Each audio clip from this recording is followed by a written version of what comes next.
Imagine waking up one day to find your entire world shattered in an instant.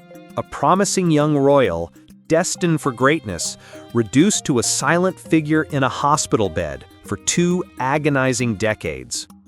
This is the heartbreaking tale of Prince Khalid bin Fahd, the Saudi sleeping prince, whose life hung in the balance after a catastrophic car accident in 2005.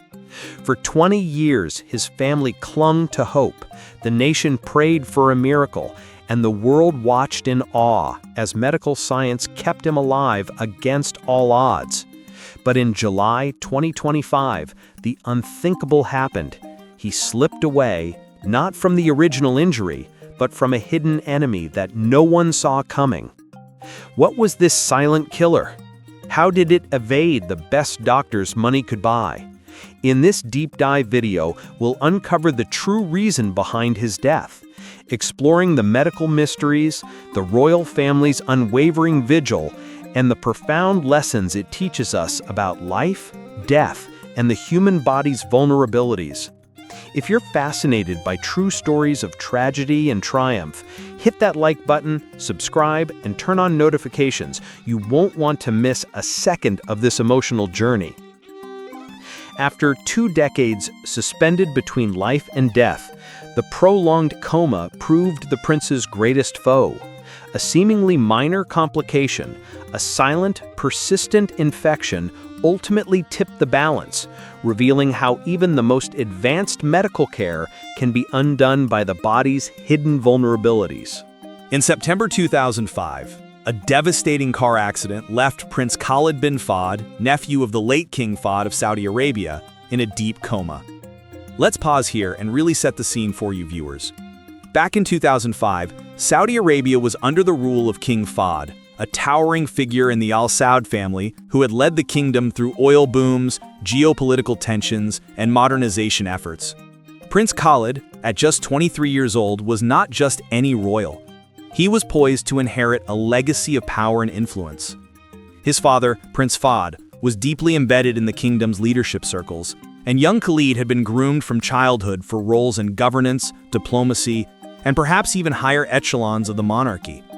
Picture a young man full of vitality, educated in the finest institutions, mingling with world leaders, and envisioning a future where he could shape the destiny of one of the world's most influential nations. At just 23, he was preparing to follow his father into the highest echelons of Saudi leadership. Can you imagine the excitement buzzing around him? Family gatherings filled with discussions of policy, international relations, and the future of the oil-rich kingdom.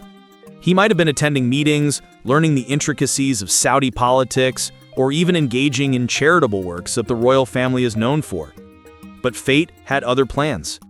Instead, he entered what doctors called a persistent vegetative state, clinging to life in a Riyadh hospital bed.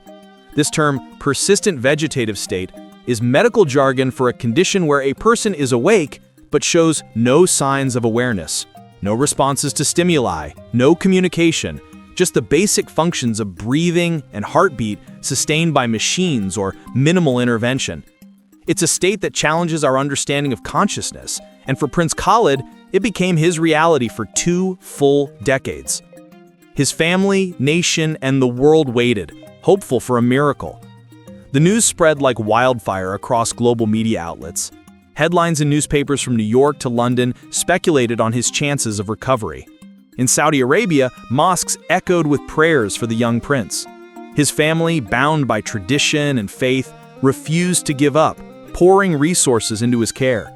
Stories of similar cases, like that of Terry Schiavo in the US or other coma patients who miraculously awoke after years, fueled their hope. International experts were consulted, and the palace became a hub of medical consultations. But as days turned to weeks and weeks to months, the harsh reality set in. This was no short-term ordeal.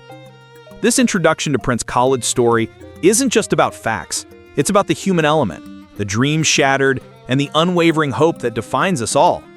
As we delve deeper, you'll see how this tragedy unfolded, step by step, and what it teaches us about resilience and the limits of medicine.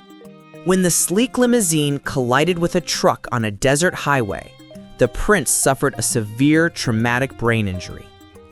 To truly understand the gravity of this moment, let's transport ourselves to that fateful day in September 2005. The desert highways of Saudi Arabia are vast, often stretching endlessly under the scorching sun, with mirages dancing on the horizon. These roads, vital for connecting cities like Riyadh to other parts of the kingdom, can be treacherous. High speeds, sudden sandstorms, and heavy traffic from trucks hauling goods.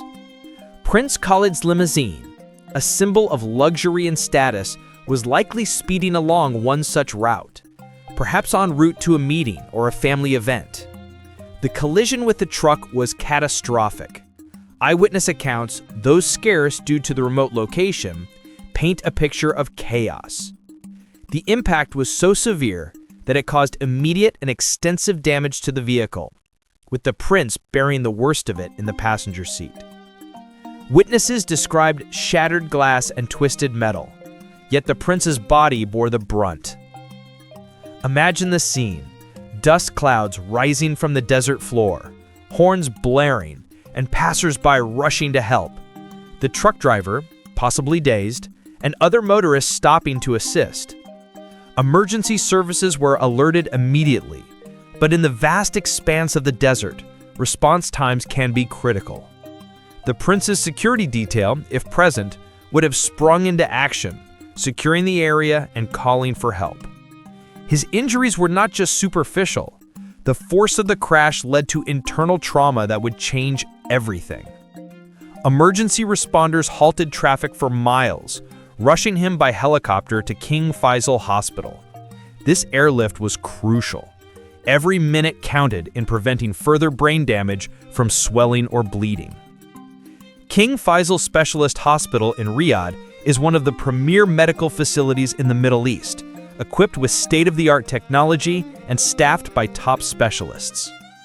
Upon arrival, the medical team went into overdrive, stabilizing him in the emergency room amidst a flurry of activity. Initial diagnosis: doctors identified diffuse axonal injury, widespread shearing damage within brain tissue. Let's break this down for you. Diffuse axonal injury, or DAI, occurs when the brain is shaken violently inside the skull, causing the long connecting fibers, axons, to tear. It's like the wiring in your brain getting frayed, disrupting signals between different parts. This isn't a localized injury like a stroke, it's widespread, making recovery incredibly challenging. Symptoms include immediate loss of consciousness, and in severe cases like the prince's, it leads to coma. Diagnostic tools like CT scans and MRIs would have revealed the extent of the damage: swelling, edema, bleeding, hemorrhage, and perhaps even contusions. Weekend of hope. An expert neurosurgical team stabilized him, intubated to support breathing. Over that first weekend, the atmosphere in the hospital was tense but optimistic. Neurosurgeons, possibly flown in from abroad, performed emergency procedures to relieve pressure on the brain, such as craniotomy, to remove blood clots, or insert monitors for intracranial pressure. Intubation ensured he could breathe, as the brain injury affected his respiratory control. Family members gathered, holding vigils, and the nation held its breath. Media outlets reported hourly updates, with experts weighing in on possible outcomes. The coma begins. Despite modern medicine, he never awoke. Sleep turns into months, then years. As the initial swelling subsided, doctors waited for signs of awakening, eye-opening, response to pain, or voluntary movement. But none came. The transition from acute coma to persistent vegetative state was gradual, marked by repeated EEGs showing minimal brain activity. This section highlights not just the accident, but the swift medical response and the beginning of a long, uncertain journey. It's a reminder of how quickly life can change and how advanced care can sustain life, but not always restore it. As we move forward, we'll explore what life was like in the coma unit for those 20 years. For 20 years, the prince's life became a cycle of treatments and tests. Envision a dedicated wing in King Faisal Hospital, transformed into a high-tech sanctuary for one patient. Nurses and doctors became like family, rotating shifts to provide round-the-clock care. The room, likely spacious and adorned with subtle royal touches, perhaps family photos or Islamic artifacts, was equipped with the latest monitoring devices. Beaks from machines filled the air, a constant reminder of the fragile thread holding him to life.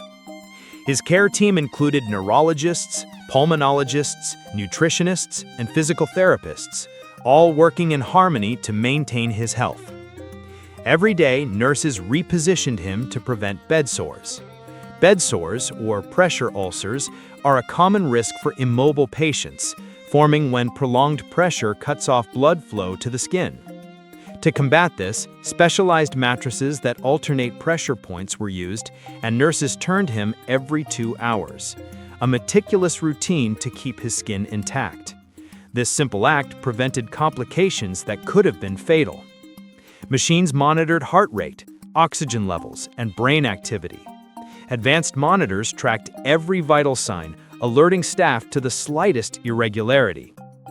EEG machines periodically scanned for any brainwave changes, hoping for signs of improvement.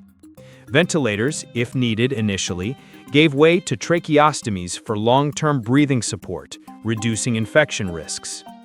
His family visited relentlessly, praying for a stir, a blink, any sign of return. The royal family's devotion was profound. His parents, siblings, and extended relatives made daily pilgrimages to his bedside. They read Quran verses, played recordings of his favorite music or voices from childhood, believing it might spark a memory. Anecdotes from family members, shared in rare interviews, spoke of moments where they thought they saw a finger twitch or an eye flutter, false hopes that kept them going. The nation, too, remembered him in prayers, with occasional updates from the palace keeping the story alive in public consciousness. Nutrition and hydration. Fed via a gastrostomy tube, formula chosen to minimize infection risk. A gastrostomy tube, or G-tube, inserted directly into the stomach, delivered balanced nutrition, proteins, vitamins, and calories tailored to his needs. Formulas were sterile and low residue to prevent digestive issues. Hydration was carefully managed to avoid over or under fluid, which could lead to swelling or dehydration. Physiotherapy. Limbs moved manually to reduce atrophy. Voice recordings played, hoping to trigger recognition. Physiotherapists used range of motion exercises to keep joints flexible and muscles from wasting away. Advanced techniques like electrical stimulation might have been employed to mimic muscle contractions. Sensory stimulation programs included playing audio from family or news, aiming to stimulate neural pathways. Studies on coma patients show that such therapies can sometimes aid recovery, though in persistent cases like this, they primarily prevent deterioration. Periodic scans. MRI and CT scans showed no significant change.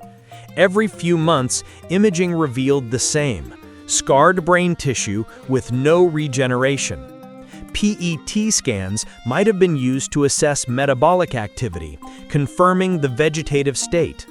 Over 20 years, medical advancements evolved, from better imaging to experimental therapies like stem cell trials or deep brain stimulation, but none yielded results for the prince. This relentless vigil underscores the emotional and financial toll, estimated in millions, of sustaining such care.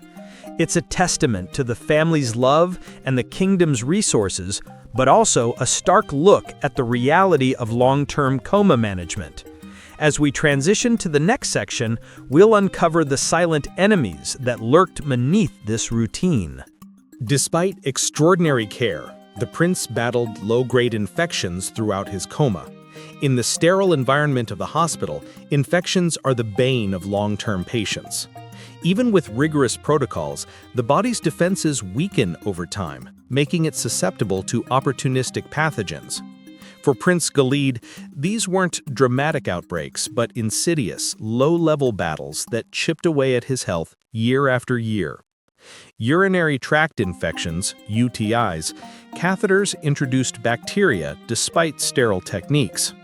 Indwelling catheters, necessary for urine drainage in immobile patients, are a common entry point for bacteria like E. coli or Pseudomonas. Despite daily cleaning and antibiotic prophylaxis, biofilms can form on the catheter, leading to recurrent UTIs. Symptoms in coma patients are subtle, no pain complaints, so monitoring relied on urine cultures and blood tests. Each episode required antibiotics, but over time, resistance could develop, complicating treatment. Pneumonia, microaspiration during feeding led to repeated lung infections. Even with careful tube feeding, small amounts of food or saliva can enter the lungs, causing aspiration pneumonia. Bacteria thrive in this environment, leading to inflammation. Chest X-rays showed patchy infiltrates, and treatments involved antibiotics, suctioning, and sometimes ventilatory support. Preventative measures like elevating the bed head and using thickened feeds helped, but recurrences were inevitable. Sepsis risks. Each episode weakened his immune system further. Sepsis, the body's extreme response to infection, loomed as a threat. Low-grade infections simmered, elevating inflammatory markers without overt signs. Over years, this chronic inflammation stressed organs, reducing their reserve capacity. Medical literature shows that coma patients have a 20 to 30% annual risk of serious infections, and Prince Khalid's case exemplifies how these accumulate. These infections remained subclinical, no fever spikes or dramatic symptoms, but over time they eroded his resilience.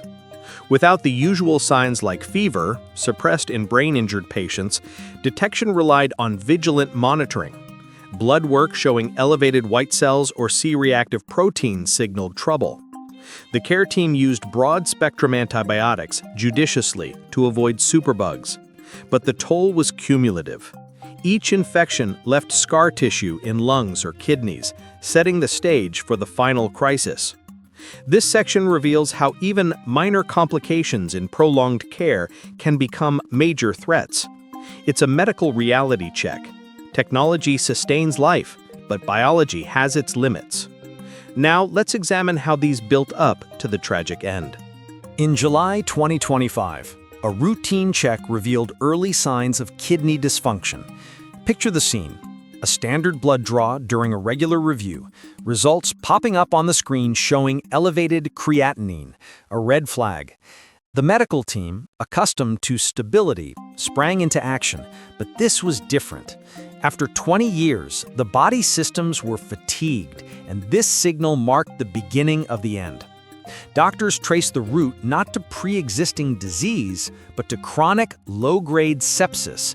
The persistent infections had finally overwhelmed the body's defenses. Sepsis, even low-grade, releases toxins that damage organs over time. In Prince Khalid's case, years of subtle inflammation led to this tipping point. Declining kidney function. Creatinine levels rose steadily, signaling toxin buildup. Kidneys filter waste. When impaired, toxins like urea accumulate, leading to uremia. Symptoms in a coma patient are hard to spot, but lab tests showed progression. Causes included dehydration from infections, antibiotic side effects, and direct bacterial damage. Cardiac stress. The heart labored harder to filter toxins. As kidneys faltered, fluid overload stressed the heart, leading to cardiomyopathy. EKGs might have shown arrhythmias, and echocardiograms revealed reduced ejection fraction. The heart, pumping against resistance, weakened. Liver overload. Metabolic waste overwhelmed hepatic clearance. The liver, detoxifying blood, struggled with the backlog, leading to elevated enzymes and jaundice indicators. In multi-organ failure, it's a domino effect. One organ's failure burdens the next. Within days, other organs faltered. Despite dialysis and intensive care interventions, the cascade of failure proved too swift. Dialysis machines took over kidney function, ventilators supported lungs, and medications bolstered blood pressure. But the progression was rapid. Lungs filled with fluid, ARDS, coagulation issues arose, and brain function, already compromised, deteriorated further. The family was called in, decisions weighed, but nature took its course. This final chapter illustrates the fragility of interconnected systems. Medical interventions bought time, but couldn't reverse the accumulated damage. It's a poignant reminder of mortality, even amid wealth and expertise. Advances versus biology. Cutting-edge medicine sustained life, but the body's hidden infections outlasted technology. In the prince's case, innovations like advanced imaging, AI-monitored vitals, and personalized nutrition prolonged his existence. Yet biology's complexities, antibiotic resistance, immune fatigue, prevailed. This highlights the gap between tech and nature. We can delay, but not always conquer. Chronic coma risks. Prolonged incapacitation carries its own, often unseen perils. Beyond infections, risks include muscle contractures, bone density loss, and psychological toll on caregivers. Statistics show 50% of vegetative state patients die within years from complications, not the initial injury. Prince Khalid's 20-year survival was exceptional, but it underscores the hidden dangers. Ethical considerations. Balancing hope and quality of life remains a complex, deeply personal decision. Debates rage on withdrawing life support. Religious views in Saudi Arabia emphasize preserving life, but globally, cases like this spark discussions on dignity and futility. The family's choice reflected cultural values, but it prompts us to think, when does hope become suffering? This tragedy teaches broader lessons. It spotlights coma research needs, like better infection prevention or neural regeneration. For society, it's about empathy for families in similar situations. Medically, it drives protocols for long-term care. Prince Khalid's story isn't just royal, it's universal, reminding us of life's unpredictability. Prince Khalid bin Fahd's passing closes a chapter of royal heartbreak. In the wake of his death, tributes poured in from across the kingdom and beyond. Funerals in Saudi tradition are solemn, with prayers at the Grand Mosque, attended by royals and dignitaries. His legacy endures in the memories of those who knew him as a vibrant youth. His story underscores the fragility of life and the relentless march of biology. No amount of wealth or power can shield us from nature's course. It's a humbling tale that resonates with anyone who's faced loss. While his family mourns, his legacy prompts crucial reflections on caregiving, medical limits, and the true price of suspended existence. Charities in his name might emerge, focusing on brain injury research. His ordeal advances medical knowledge, potentially helping others. If this story moved you, subscribe for more deep dive narratives. Share your thoughts below, and don't forget to hit the bell so you never miss our next video. Let's learn from history together.